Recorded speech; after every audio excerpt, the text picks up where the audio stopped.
ಬಿಜೆಪಿಯವರಿಗೆ ಮಹಾತ್ಮ ಗಾಂಧಿಯವರ ಹೆಸರು ಬಳಕೆ ಮಾಡಿಕೊಳ್ಳಲು ಬರುತ್ತದೆ. ಮನರೇಗಾ ಹೆಸರು ಬದಲಾವಣೆ ಮಂಡನೆ ಮಾಡಿದರೆ ಇದು ಖಂಡನೀಯ ಎಂದು ಅರಣ್ಯ ಸಚಿವ ಈಶ್ವರ್ ಖಂಡ್ರೆ ಹೇಳಿದರು.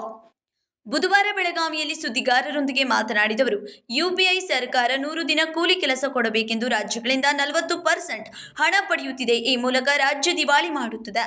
ಗಾಂಧಿ ಹೆಸರು ಅಳಿಸಿ ಹಾಕುತ್ತಿದ್ದಾರೆ. ಎಲ್ಲವನ್ನೂ ಜನರು ನೋಡುತ್ತಿದ್ದಾರೆ, ಪಾಠ ಕಲಿಸುತ್ತಾರೆ ಎಂದರು. ಬೆಳಗಾವಿ ಅಧಿವೇಶನ ಫಲಪ್ರದಾನವಾಗಿದೆಯಾ, ಜನಪ್ರಧಾನವಾಗಿದೆ ಎಂಬ ಪ್ರಶ್ನೆಗೆ ಉತ್ತರಿಸಿದ ಅವರು, ರಾಜ್ಯ ಸರ್ಕಾರ ಕಬ್ಬಿಣದ ಬೆಲೆ ನಿಗದಿ ಮಾಡಲಾಗಿದೆ. ಮೆಕ್ಕೆಜೋಳ ಖರೀದಿಗೆ ಮಧ್ಯಪ್ರವೇಶ ಮಾಡಿದ್ದೀವಿ. ಅಭಿವೃದ್ಧಿ ಕೆಲಸ ಕಾಮಗಾರಿಗೆ ಮಾಡ್ತಿದ್ದೀವಿ. ಯುಕೆಪಿಗೆ ಕಾರ್ಯಕಲ್ಪ ನೀಡುತ್ತೇವೆ. ಕಲ್ಯಾಣ ಕರ್ನಾಟಕ ಹಾಗೂ ಉತ್ತರ ಕರ್ನಾಟಕದ ಭಾಗದ ಅಭಿವೃದ್ಧಿಗೆ ಬದ್ಧವೆಂದು ಹೇಳಿದರು.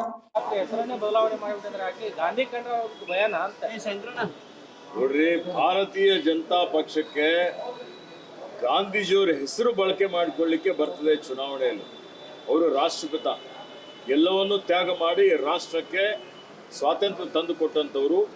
ಈಗ ಅವ್ರ ಹೆಸರು ಏನು ಬದಲಾವಣೆ ಮಾಡಬೇಕು ಅಂತ ಮಾಡ್ತಾ ಇದ್ದಾರೆ. ಮಸೂದೆ ಮಂಡನೆ ಮಾಡಿದ್ದಾರೆ ಲೋಕಸಭೆಯಲ್ಲಿ. ಅದರ ಜೊತೆಯಲ್ಲಿ ಉದ್ಯೋಗ ಖಾತ್ರಿ ಯೋಜನೆ ಏನು ಇವತ್ತು ಮಹಾತ್ಮ ಗಾಂಧಿಯವರ ಕನಸಿತ್ತು, ಇವತ್ತು ಸಮಾಜದಲ್ಲಿರುವಂಥ ಕಡೆ ವ್ಯಕ್ತಿಗೂ ಆದ್ಯತೆ ಕೊಡಬೇಕು ಅಂತೇಳಿ, ಹೀಗಾಗಿ UPA ಸರ್ಕಾರ 100 ದಿವಸ ಕೂಲಿ ಕೊಡಬೇಕು ಅಂತೇಳಿ ಹೇಳಿ ಇವತ್ತು ಕೇಂದ್ರ ಸರ್ಕಾರದ ವತಿಯಿಂದಲೇ 90% ಹಣ ಬಿಡುಗಡೆ ಮಾಡುವಂಥದ್ದು ಕೇಂದ್ರೀಕೃತ ಮಾಡಿ ರಾಜ್ಯದ ಮೇಲೆ 40% ಹೊರೆ ಹಾಕಿ ರಾಜ್ಯದ ಸಂಪತ್ತೆಲ್ಲವನ್ನೂ ಕೇಂದ್ರೀಕರಿಸಿ ಕೇಂದ್ರಕ್ಕೆ ತೆಗೆದುಕೊಂಡು ಹೋಗಿ ಇವತ್ತು ರಾಜ್ಯಗಳಿಗೆ ದಿವಾಳಿ ಮಾಡುವಂಥ ಕೆಲಸ ಮತ್ತು ಮಹಾತ್ಮ ಗಾಂಧೀಜಿಯವರ ಇವತ್ತು ಹೆಸರನ್ನೇ ಇವತ್ತು ಅಳಿಸಿ ಹಾಕಬೇಕು ಅನ್ನುವಂಥದ್ದು ಹುನ್ನಾರ ಏನು ಭಾರತೀಯ ಜನತಾ ಪಕ್ಷ ಮಾಡ್ತಾ ಇದೆ, ಅತ್ಯಂತ ಖಂಡನೀಯಾಗಿದೆ. ದೇಶದ ಜನ ನೋಡ್ತಾ ಇದ್ದಾರೆ, ಅವರಿಗೆ ತಕ್ಕ ಪಾಠ ಕಲಿಸ್ತಾರೆ. ಕಾಂಗ್ರೆಸ್ ಪಕ್ಷ ಇದರ ವಿರುದ್ಧ ದೇಶದಾದ್ಯಂತ ಹೋರಾಟ ಮಾಡ್ತದೆ.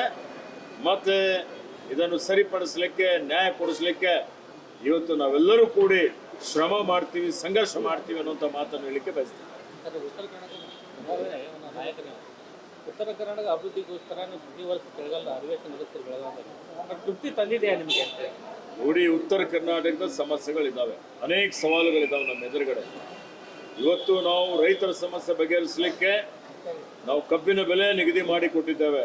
50 ರೂಪಾಯಿ ಸರ್ಕಾರದ ವತಿಯಿಂದ ಕಬ್ಬಿಗೆ ಇವತ್ತು ಹೆಚ್ಚುವರಿಯಾಗಿ ಹಣ ಸರ್ಕಾರದ ವತಿಯಿಂದ ಪಾವತಿ ಮಾಡ್ತಾ ಇದ್ದಾವೆ. ಮೆಕ್ಕೆಜೋಳ ಖರೀದಿ ಮಾಡಲಿಕ್ಕೆ ಮಧ್ಯಪ್ರವೇಶ ಮಾಡಿ ರೈತರಿಗೆ ಅನುಕೂಲ ಮಾಡುವಂಥ ಕೆಲಸವನ್ನು ನಾವು ಮಾಡಿದ್ದೇವೆ. ಅನೇಕ ಅಭಿವೃದ್ಧಿ ಪರ ಕೆಲಸ ಕಾರ್ಯಗಳು ಇವತ್ತು ನಾವು ಮಾಡ್ತಾ ಇರ್ತಕ್ಕಂಥದ್ದು ಮತ್ತು ಅನೇಕ ಯೋಜನೆಗಳು ಹಾಕಿಕೊಂಡಿದ್ದೇವೆ. UKPಗೆ ಒಂದು ಕಾಯಕಲ್ಪ ಕೊಡಬೇಕು ಅಂತೇಳಿ ತೀರ್ಮಾನ ಮಾಡಿ ಲಕ್ಷಾಂತರ ಎಕರೆ ಭೂಮಿಗೆ ನೀರು ಕೊಡಬೇಕು ಅನ್ನುವಂಥದ್ದಕ್ಕೆ ಕಾರ್ಯಕ್ರಮವನ್ನು ರೂಪಿಸಿದ್ದೇವೆ. 10 ಯೋಜನೆಗಳು ನಡೀತಾ ಇದೆ. ಹಿಂದಿನ 4 ವರ್ಷದ BJP ಸರ್ಕಾರದಲ್ಲಿ ಏನು ಕಲ್ಯಾಣ ಕರ್ನಾಟಕ, ಉತ್ತರ ಕರ್ನಾಟಕಕ್ಕೆ ಘೋರ ಅನ್ಯಾಯ ಆಗಿದೆ, ಅದನ್ನು ಸರಿಪಡಿಸಲಿಕ್ಕೆ ಪ್ರಾಮಾಣಿಕವಾದ ಪ್ರಯತ್ನ ನಮ್ಮ ಸರ್ಕಾರ ಮಾಡ್ತಾ ಇದೆ. Vinod Kolkar, KMM Kannada news, Belagavi.